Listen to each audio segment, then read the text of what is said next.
What's going on, everyone? It's Mitch from RespectMyRegion.com, joined by Dani WestCoast. We're here with the new episode of The Morning Joint, getting this morning started. How you doing today, Dani? I am doing great today, just puffing on my little vape pen this morning. Had a great weekend. I hope all of you did too. But yeah, let's get into it. Morning joint. Hey, what vape pen? What are you smoking on? So this is actually high 90s. It's a peach mimosa flavor. I just thought peach mimosa, hey, perfect little morning blend. Um, Vape pens I am usually not too big on. However, last week I smoked way too much of my vape pen during my lunch break and had to come back to work like way too high. So I think the vape pens must be improving. But yeah, today we're rolling with high 90s. They'll sneak up on you. I definitely notice if I haven't smoked and I hit the vape pen a couple good times, it'll hit me good. But I'll know if I already had smoked some flower or a dab earlier, the vape definitely is not. It's not really adding too much to it, in my personal experience. I saw them compared to like one of those blow hand dryers, like never totally dry, never totally high, but we're getting Hey, there. We're yeah, getting there. we're working on it, working on it. Yeah, I'm not smoking yet today. I gotta look at my calendar. I'm a weird person. I've moved into my old age to not being a wake and baker most of the time. So I gotta look and see the calendar before I decide. Well, I might. And I also, another part of my weed. Little side note: I started smoking a little bit of CBD flower sometimes earlier in the day, like a CBD heavy. So that's THC. Never thought in my life I would be the person that did that, but I've started doing it a little bit.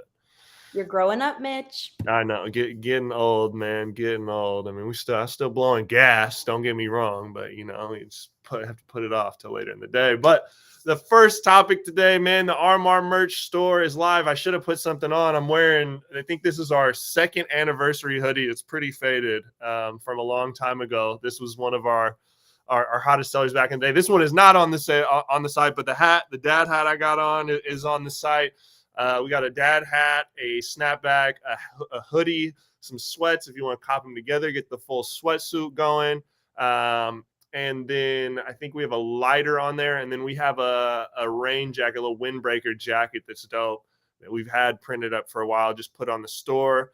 The merch store has not been live. It's been hidden. I've been traveling around these last 3 months in an RMR hoodie, and everywhere I go, people are pulling up, where do I get one? Where do I support?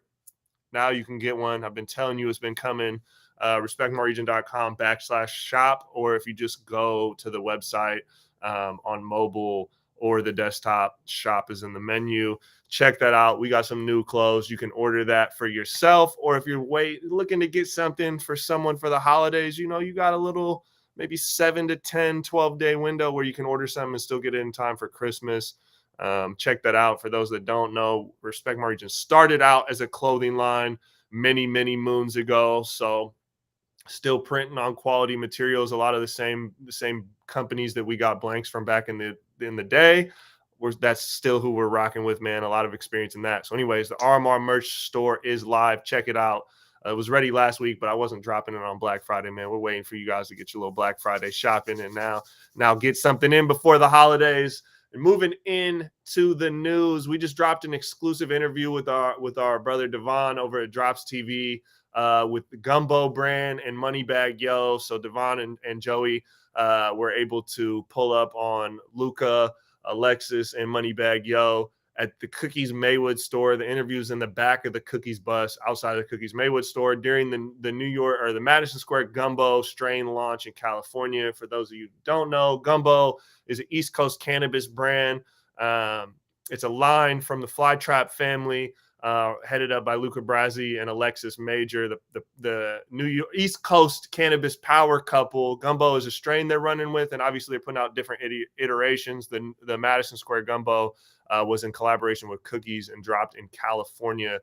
Their branding products have been killing it in New York, but now they're on the market in California. And speaking of New York, recently there was a little undercover shopping going on in New York, where cannabis was purchased at a bunch of unlicensed shops in New York, and the tests were the test results were pretty telling. I know Danny's kind of builds a little bit off. We were talking a little bit about Delta 8 and designer drugs last week. And so some of these products sold out of these bodegas might be falling into that category, even though they're said to be of THC. I don't know. Curious your thoughts on that story.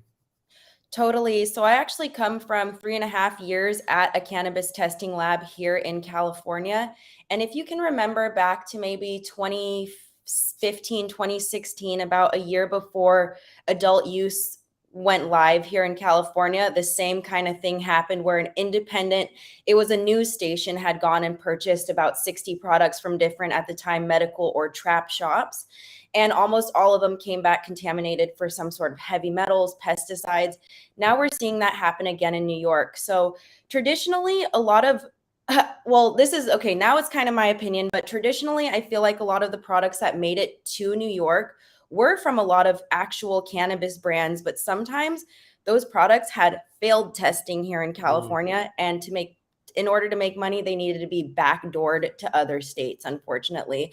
So there is a really big history of failed products going out into the world in some of the states that aren't necessarily legal yet. The biggest concern that I found in this article was that some of the samples for edibles actually had E. coli and salmonella. So if you think you are getting crappy weed, you are literally smoking crappy weed. Salmonella and E. coli have such adverse effects, especially when they're entering your lungs. On top of that, there was some potency issues as well. Like I believe there was an edible that was labeled as 100 milligrams. It actually had 200 milligrams. Someone like me who can eat like 40 to 50 milligrams, if I had half of that edible, I'd be on the floor, like passed out. If you're actually giving that to someone who's sick and it's their first time trying cannabis, they're going to be so afraid to ever try it again. If they're getting this crazy high dose edible, we don't know how it's interacting with the other medications they're on. So this is definitely concerning. And it also adds stigma to the industry, because now if this story is widely circulated in New York, you might be apprehensive to go to some of these dispensaries and purchase products, rightfully so, but it just kind of contaminates the industry as a whole. So really hoping we can see some progress when it comes to getting these retailers licensed in New York. That's the issue, is it's not moving fast enough, like getting these shops licensed. So they kind of have no other choice. And until there's some accountability, shops are going to be able to start to keep selling these contaminated products. So I think it's actually on the lawmakers to start licensing these guys more quickly, so they have some accountability and some regulation to kind of move within. Yeah, I saw that they were just starting to raid. I saw it on, I think, the Blacklist or somebody's page. They're just starting to raid some of these unlicensed operators in New York. When we were just out there in, I think, April, it was pretty amazing to just how many signs you saw for weed. There was weed vending machines. There was people selling weed out of food trucks. Like, it was everywhere. And I definitely recognized brands. Some of them were obvious fakes. Some of them looked like you said, like, yeah, this looks like it was backdoored and sent out here from Oregon and California predominantly, but I saw some stuff from Oregon. And I think you're absolutely right. I think when it comes to some of the lounges, some of the places out there, they're connected. They're buying top shelf product out of the West Coast. It's licensed and compliant, but out the back door, and there is no issues with it. It's, I believe it's likely completely safe and exactly what it says it is. It's the real deal. But there's also, like what you said, it's not a big secret. It's just not talked about. A lot of large scale batches may fail pesticide tests, and people will backdoor that and sell it out of their market. So there could be actual licensed compliant product from a California that still fails, whether it's pesticides or potency or something that failed that test and is backdoored. And it's not necessarily fake. It is real, but it's not safe, right? It wasn't safe enough to be sold and consumed in that state. So it's shipped out elsewhere. It's definitely a phenomenon that's not new and likely going to continue happen until we see a little bit more crackdowns. But you shared some thoughts. So Dani puts out educational videos on her personal channel. So I'd love to give you the platform a little bit. This one you just put out over the weekend talking about safe banking. If you want to give the people a little bit of update on where we're at there and where we need to go. Totally. So yes, the past month, November, as we know, election month. The past few weeks from the end of November to this first week of December has been a really hot time for cannabis banking. So on November, I believe 18th, another cannabis banking legislation was introduced. It is called the Fair Access for Cannabis Small Businesses Act, which would actually allow the Small Business Administration to start giving cannabis businesses loans. So this is actually coming while there is still another larger piece of cannabis banking legislation we are waiting on. We've been waiting on an answer for over a year from the Senate on the Safe Banking Act. So the Safe Banking Act, it stands for Secure and Fair Enforcement Banking Act, would actually prohibit federal regulators from penalizing banking institutions from working with cannabis businesses. Since cannabis went medically legal in certain states starting in 1997, there has been absolutely like no access to traditional banking services. So doing things, even just like opening a bank account, getting a credit card, getting a debit card on behalf of your business is nearly impossible in the cannabis industry. I cannot tell you how many times on payday at certain places I've worked where we go to deposit our check and the bank says, this check goes nowhere. There's no bank account associated with it. Your bank account's been shut down. And my boss has to then pay me in cash. And everyone around the office is walking around with like 2 G's in their pocket, perfect targets for robbery. So there's just a lot of safety and just regular functional business issues happening because of the lack of access to traditional banking. So there is some opposition on both sides of the Senate. So both Democrats and Republicans are having some problems with the current draft of the Safe Banking Act. Some major issues with it are there supposedly isn't enough reform initiatives in it that would help not create such a huge gap between small businesses and super, super large operations, which right now we're in a time where we're seeing that gap widen between like super large MSOs and a mom and pop shop, you know? So there's not enough right now in there to lessen that gap. Other people are saying that it could open the door for criminals to piggyback off of this and do money laundering activities. I personally don't understand that argument because if you're telling the government, hey, I'm making money from my cannabis business, I don't understand how that's money laundering because you're telling them what you're doing. But that's just, that's just some of the opposition that we're facing. Senate right now is in this thing called a lame duck session, which I had never really heard of that before. But what that really means is it gives them a couple of months to make decisions about X number of legislative pieces that are currently in the House or Senate's hands. So we're hoping that the Senate decides something with the Safe Banking Act, whether it is to knock it down and totally redraft something new, or whether that's to combine it with elements of the HOPE Act to make to add more reform in there. But we're really hoping to hear some updates by January 3rd for this piece of banking legislation. Many businesses say that this cannot come soon enough. So fingers crossed, January 3rd. Check back in with us in January and you should be hearing some updates about the Safe Banking Act. Yeah, hopefully we can see it. This industry, the way it's taxed and all the issues around just funding and finance in general for something that contributes so greatly to taxes, it's a shame that there isn't just access to banking. There's a lot of issues, but that safe banking is definitely a first step that we need to see done, man. It's got to happen. Next on cannabis news. So there's a product review. We highlight these every week. So Cookies Sweet Tea strain review from Cookies Flamingo in Las Vegas. We were just out there for MJ BizCon. We pulled up to the Cookies Flamingo event, I think on Friday, the last day. They had, I believe, Redman was in there. I know Chris Ball from Ball Family Farms was up in there. I believe Gumbo, we interviewed them. Luca was out there. A lot of people pulled up at Cookies Flamingo, so we went and shopped. I know Joey and our crew in Cali bought quite a bit of stuff down there to try out what Cookies was looking like in Las Vegas, and this product scored pretty well. So you can check out that link to the YouTube video and see how Cookies is hitting it in Nevada. Moving on to music news. Seattle's Mafi D releases his 1522 album. I personally did a little bit of a write-up on that. Mafi D's been a friend of mine for these last few years and a super dope artist out of Seattle. Kind of mixed a little bit of a feature on his album with an opinion piece just on Seattle in general. I might have covered this on one of the last episodes, but coming from this area, hip hop, when it comes to kind of street culture, is definitely overlooked. A lot of venues that are not giving those types of artists any sort of platform due to safety.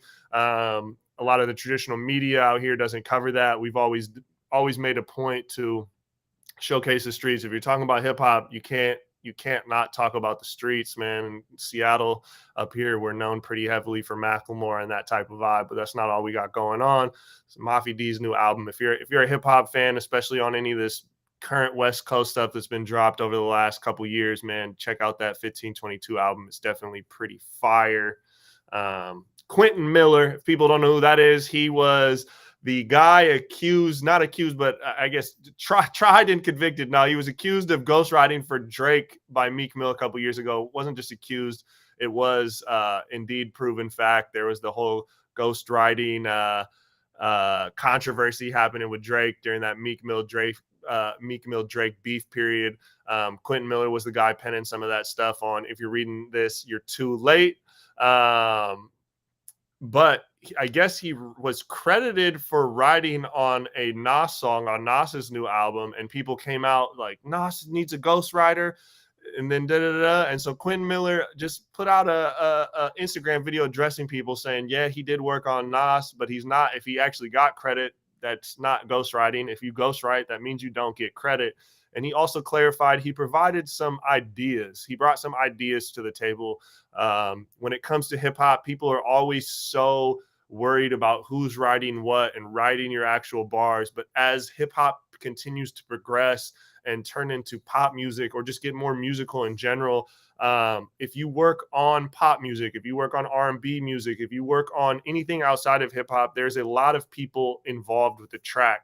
Even when it comes to hip hop, a writer could write the bass line and be credited as a writer. So that's when you look at a Kendrick Lamar song and it has 15 different writers. That doesn't mean 15 people wrote the bars or that Kendrick did not write the bars themselves. Someone could have wrote the bass line. Someone could have wrote the intro. Someone could have said a prayer on the interlude that was a child, and the child will get credited as a writer, and the person that wrote the actual words to the prayer will get credited as a writer. And then if someone comes in there and provides an idea for a melody, they will get credited for a writer. That's how they get paid, is getting that writing credit. It doesn't necessarily mean that they wrote the bars. So anyways, Quentin Miller was credited for writing for Nas, and there's this whole controversy that Nas uses a writer. That's a shot at his greatness and da-da-da-da. So Quentin Miller clarified it for myself, for people that are involved in music and understand this process. It's not surprising. It is what it is. But to your average everyday listener, especially your hardcore hip hop fan, they just don't get this, and they take it and spin it. This is due to a miseducation. So hopefully, if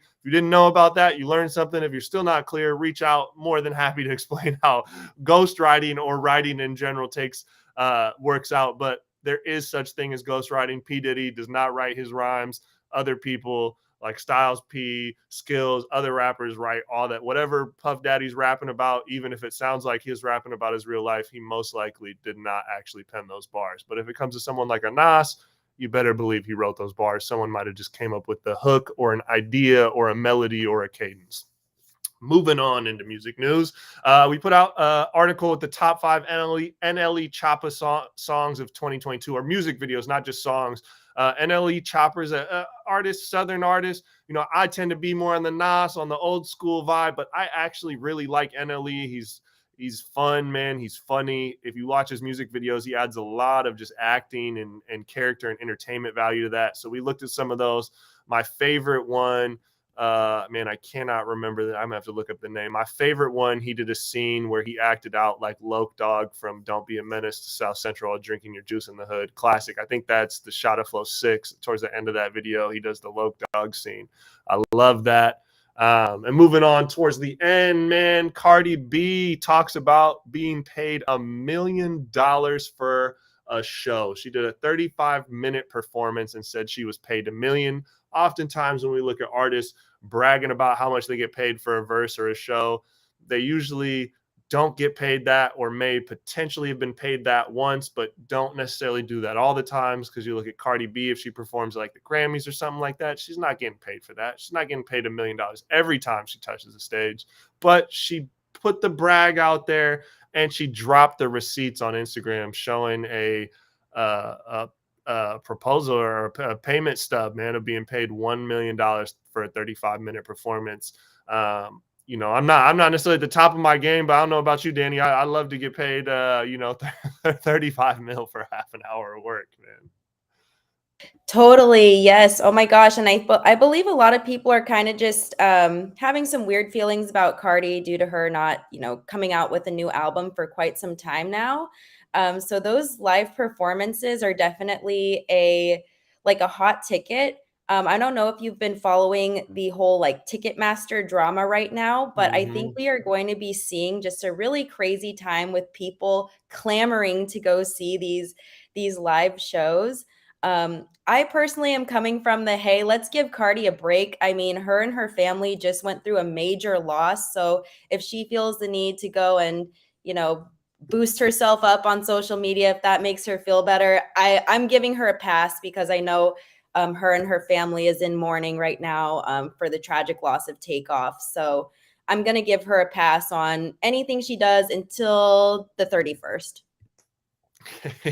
Giving her till the new year, but making $1 million for a show, that's a brag. Not very many artists can do that. And like you said, Dani, she hasn't put any music out. Fans are wanting new music, but man, if you're still getting paid $1 million for a show, man, I'd let it stretch either, because the next album might not hit as much and that ticket might go down. So go out there and get your money. And I like you touching on Ticketmaster. For those of people that don't know what's going on, definitely check that out. There's a lot of funny business around AEG and just Ticketmaster. A lot of mixing and meddling. I've been saying this for years, as I used to be a promoter, and as I kind of peeled the layers back, I kind of in my head was like, how is this not a monopoly when we look at antitrust laws and what they put on the, how that comes to the United States? I know they're talking about that in tech and Facebook and some of these companies now, but even 9-10 years ago, when I was really heavily in promoting, I was like, how is antitrust and what's happening with Ticketmaster and these venues, Live Nation, AEG, like, it just seems very weird to me. Monopolies are being formed, and everyone I knew that was more established, that either owned a venue or owned a promotional company, I would go pick their brain about, what do you think about these things? And kind of, when we look at live music, it is very much monopolies that are alive. And something I didn't like during COVID, is somewhat of a sidebar, is a lot of people were saying, hey, we need to save live music, donate to these funds. We need to save this venue, save live music. This is where local music, blah, blah, blah. But when you peel back the layers, a lot of those venues that we're looking to save are owned by corporations who also own the ticket companies. And it was not, a lot of people were donating to save large scale corporate companies that have significant real estate assets, and we're taking out massive government PPP loans. So a lot of companies were getting a lot of free money and pegging like support live music, but you're really just supporting corporations. And again, when you look at the web of the money and how that stuff works out, there is a long overdue shakeup that needs to come to the music industry when it comes to tickets, and when it comes to promoters, promotional groups, and when it comes to venues. How predatory that system is against artists who have not gotten established, independent promoters, and people of color. It is absolutely disgusting, and it's not talked about enough. If you're in that lane, you're absolutely aware of it, and a lot of people feel defeated. But if you're the average person, you might not know. So a little bit of a tangent on that. Go check that out. Read in the Ticketmaster. There's a lot of bullshit going on, and I'm glad people are finally getting called out for it. But with that, that is the rounding out the list of topics for today's morning joint. As I said at the start, the RMR merch store is online, so check that out. respectmyregion.com/shop. We got some merch for sale. Appreciate everyone tuning in, and Dani for joining again this week. Yes, I would just like to end by saying, definitely that whole Ticketmaster thing just made me think of supporting artists directly. And one way you could support Respect My Region is going into that merch shop, getting something fun for the holidays. Thank you guys for tuning in. We'll see you guys next week. The email went out 9 a.m. today. If you're not subscribed, reach out info@respectregion.com. We'll get you subscribed to the newsletter. We will see you guys with more content later.